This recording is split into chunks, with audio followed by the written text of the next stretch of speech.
Subscribe to our YouTube channel and press the bell icon to never miss a video from Fever FM. अर्ज किया है, ऐ बादलों इतना ना बरसो कि वो आ ना सके, और जब वो आए तो इतना बरसो कि वो जा ना सके। वाह, हमने भी यही सोचा था, यही गुजारिश की थी नॉटिंघम और लॉर्ड्स के लिए। हमने ये सोचा था कि नॉटिंघम में बिल्कुल भी बारिश ना हो और लॉर्ड्स में बहुत ज्यादा बारिश हो, क्योंकि लॉर्ड्स में हमारा रिकॉर्ड अच्छा नहीं है। मैं आपको बता देता हूं। उल्टा हो गया। हाँ, उल्टा हो गया।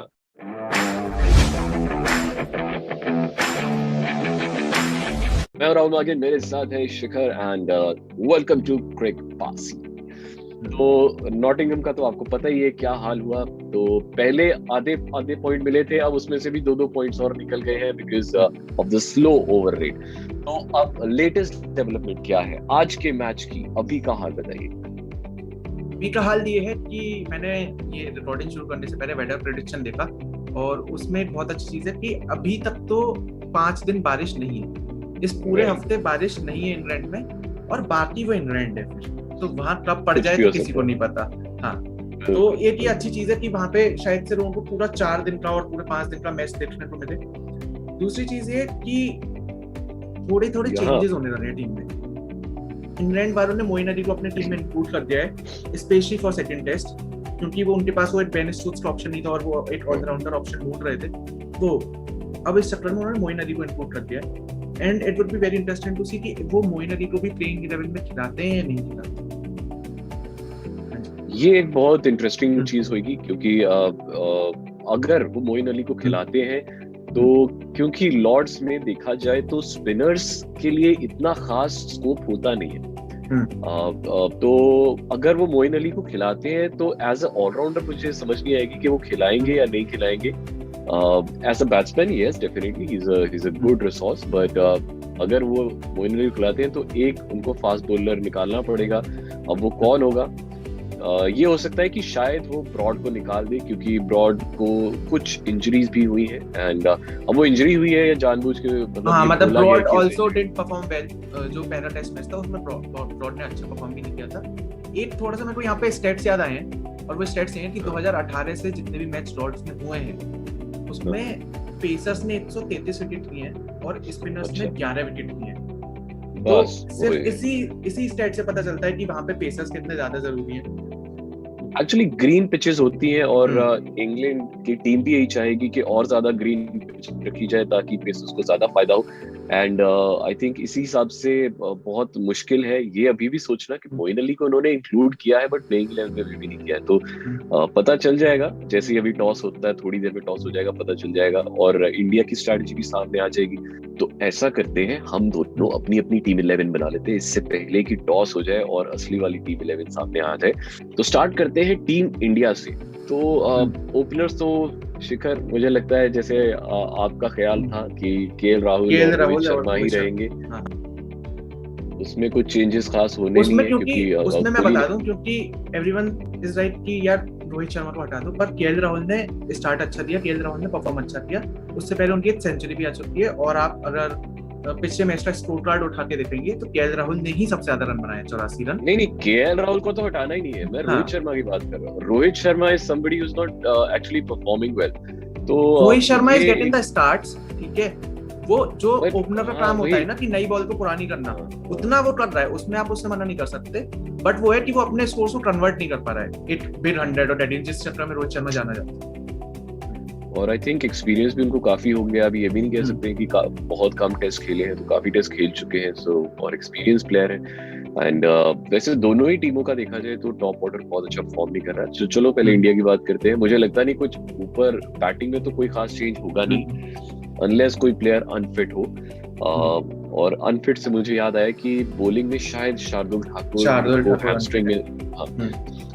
हैमस्ट्रिंग में थोड़ी प्रॉब्लम है। हो सकता है उस वजह से या तो ईशांत शर्मा या तो फिर अश्विन के चांसेस फिर कम है, पर शार्दुल ठाकुर की जगह। एक चीज है कि अभी इंग्लैंड में इतने 100s हुए हैं, जो 100 वाला फॉर्मेट उनका चल रहा है, तो वो काफी सारे मैच लॉर्ड्स पे भी हुए, तो वो पिचेस काफी यूज्ड है। ऑल्सो मतलब इंग्लिश समर आती जा रही है, तो वहां पे अब थोड़ी सी पॉसिबिलिटी होगी, क्योंकि 5 दिन भी बारिश नहीं है, तो कुछ ओवरकास्ट कंडीशंस नहीं थी। तो अब शायद से पॉसिबिलिटी हो कि थोड़ा स्पिन हो, वो तो भाई जो लोग वहाँ पिच देख रहे हैं उन्हें ही पता होगी, हम तो यहाँ से बैठ के अंदाजा ही लगा सकते हैं।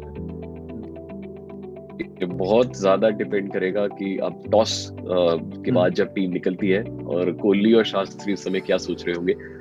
तो या यही दो ऑप्शन है, या तो Ishant Sharma because he holds a good experience, Lord's में उनका अच्छा एक्सपीरियंस है, एंड वो हैंडी हो जाता है जब ऐसे सिचुएशंस हो, एंड या फिर अगर आप 4 पेसर्स अटैक जो लास्ट टाइम आपने किया था वो नहीं करना चाहते हैं, तो फिर आप अश्विन और जडेजा को रखेंगे। बाकी मुझे लगता नहीं कोई चेंज होएगा, खास चेंज कोई नहीं होगा। हनुमा विहारी की जगह आपको नहीं, बनती नहीं, दिख रही है कहीं? अच्छा, अभी नहीं। नहीं, किस हटाएंगे किसको यार? सर अभी एक आध मैच में अगर रहाणे फेल हो गए तो उसके बाद हनुमा विहारी की जगह है, अगर 1-2 मैच में रहाणे और फेल हो जाते हैं वो तो फिर देखो ना, चेतेश्वर पुजारा कितने मैचों में फेल हो रहे हैं, रहाणे, कोहली, सारे इतने सारे मैचों में फेल हो रहे हैं। अब यही बहुत डिबेटेबल क्वेश्चन है। चलो आगे इंडियन टीम में चेंजेस। हाँ, इंडियन टीम में मुझे 8% टॉप ऑर्डर जो, का, हाँ बताइए। मुझे टॉप ऑर्डर में थोड़ा सा इशू लगता है, और अगर वो चाहे तो या तो ओली पोप या फिर इनका जो हासिब हमीद था, जिसने जो 3 डेज वाला मैच हुआ था, वार्म अप मैच इंडिया के अगेंस्ट बहुत अच्छा खेले थे, तो आई थिंक उनको इंक्लूड किया जा सकता है। बाकी इनकी मर्जी है। बाकी मतलब एक ये भी है कि पहले टेस्ट की बात तो नहीं करेंगे शायद, सर सेकंड टेस्ट में भी उनकी टीम अच्छी परफॉर्म नहीं करती है तो फिर वो चेंजेस करने की तरफ देखेंगे। एक जो मेरे को स्ट्रॉन्ग फीलिंग आ रही है वो ये कि स्टुअर्ट ब्रॉड को रिप्लेस कर सकते हैं मार्क वुड, क्योंकि मार्क वुड एक तो रॉड्स पे पेस भी बहुत निकालते हैं, ऑल्सो स्टुअर्ट ब्रॉड ने अच्छा परफॉर्म भी नहीं किया था, तो 1-2 और चेंजेस वो तो वैसे भी स्टुअर्ट ब्रॉड तो डेफिनेटली नहीं खेलेंगे, क्योंकि अब ये भी आ गया था कि उनको इंजरी हो गई है, तो या तो मार्क वुड या तो मोइन अली, दोनों में से एक को लाया जाएगा। और बाकी अब फिर इसका मतलब है कि एक स्पिनर और तीन फास्ट बॉलर्स।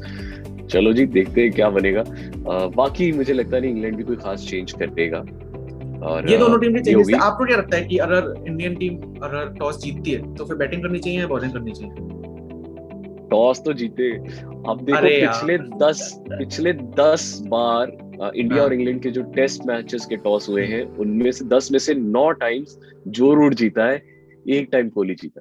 तो आई थिंक अगर टॉस ही जीत जाते हैं ना, वही बहुत बड़ी बात है। आप ऑब्वियसली पहले बैटिंग लेंगे और फिर सेकंड इनिंग में जो बॉलिंग होती है वो आपको एडवांटेज मिलता है एक, तो ऑब्वियसली वो पहले बैटिंग लेंगे और 300-350 का अगर स्कोर बन जाता है, आई थिंक वो एक बहुत अच्छा विनिंग टोटल है। और 2 बार भी आई थिंक उन्हें आउट कर सकते हैं इंग्लैंड को, बहुत अच्छा सही होता है। मेरे सवाल का आपने बहुत सही जवाब दे दिया। अब ऑडियंस जो है हमारी, उन्होंने कुछ सवाल भेजे, तो हम सेगमेंट की तरफ चलते हैं जिसका नाम है फोर्थ अंपायर।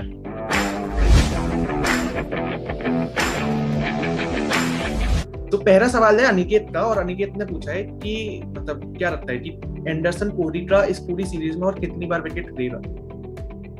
नहीं लेगा यार, इस बार नहीं लेगा। अगर मोइन अली आ गया तो फिर मोइन अली हर बार लेता है, तो अगर मोइन अली आ गया ना तो मुझे लगता है वही लेगा कोहली का विकेट, क्योंकि कोहली मोइन अली से भी बहुत डरता है। तो चांसेस है कि सीरीज लंबी है, एंडरसन अच्छी फॉर्म में, कोहली कोई बहुत एकदम गोल्डन टच में है, देखो तो अभी थोड़े बहुत विकेट्स ले रहा, और ऐसा नहीं है कि कोहली रन नहीं मारे, कोहली भी रन मारे ना, एंडरसन भी हो सकता है।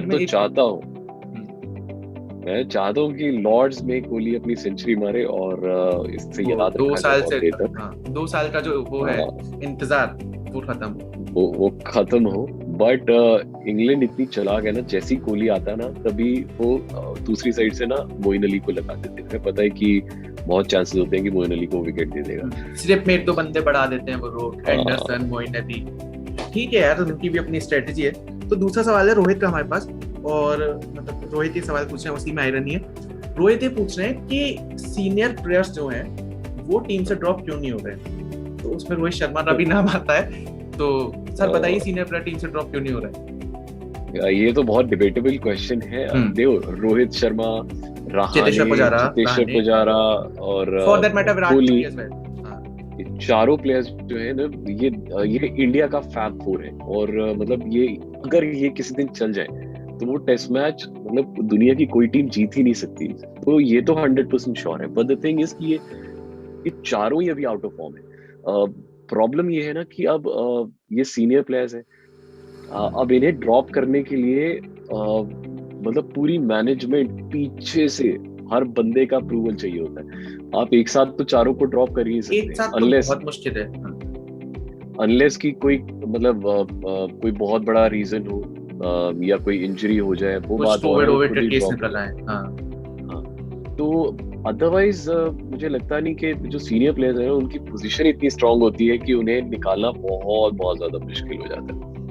तो ये केस तो है, इंडिया में तो है। तो हाँ, मतलब अगर ये है कि यार चेतेश्वर पुजारा अरे 4 मैच और नहीं चलता है और पिछली सीरीज भी वो नहीं चला, WTC नहीं चला, तो फिर ये ऑप्शन है कि कोहली शायद से अपनी जगह बदल दे या फिर हनुमा विहारी ऊपर आ जाए।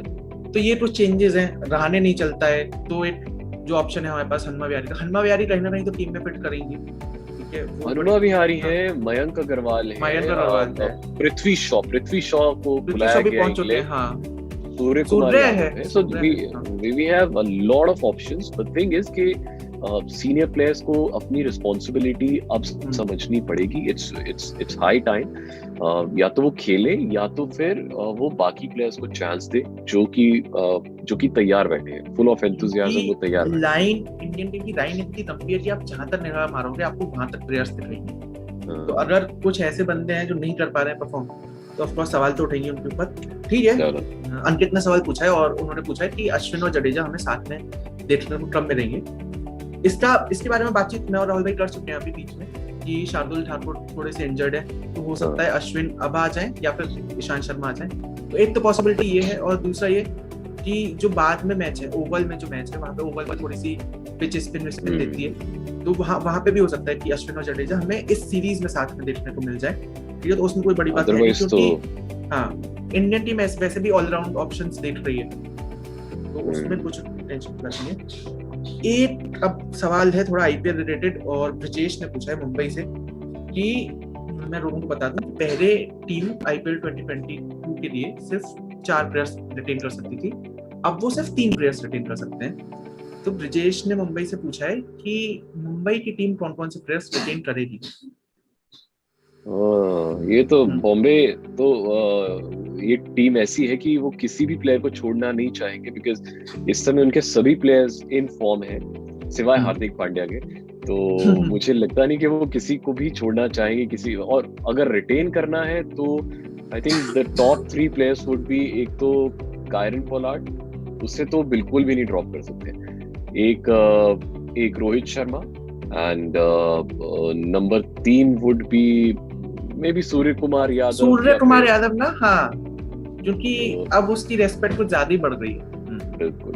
और फिर अगर 2 फॉरेन प्लेयर्स रखने हैं तो फिर कायरन पोलार्ड और ट्रेंट बोल्ट को भी नहीं छोड़ सकते, इज अ लवली प्लेयर। अब अगर 3 लेने हैं तो फिर जिसमें 2 इंडियंस होने चाहिए, तो फिर रोहित और Surya Kumar and Kieron Pollard. You forward Bumrah, just letting you know, you forward Bumrah. अब बुमराह को क्या करें, अब फिर सूर्य कुमार को छोड़ना पड़ेगा अगर बुमराह को रखना है।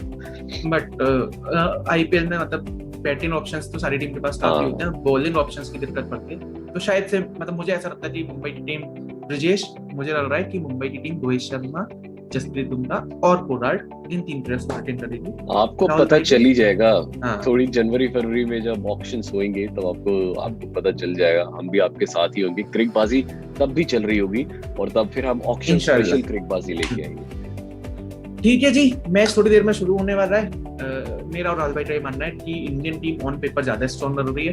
इंडियन की टीम ऑन पेपर तो उतनी स्ट्रॉन्ग लग नहीं रही, बस ये है कि हमारे जो प्लेयर्स आउट ऑफ फॉर्म है वो थोड़ा सा फॉर्म में आ जाए और वो थोड़ा चल जाए।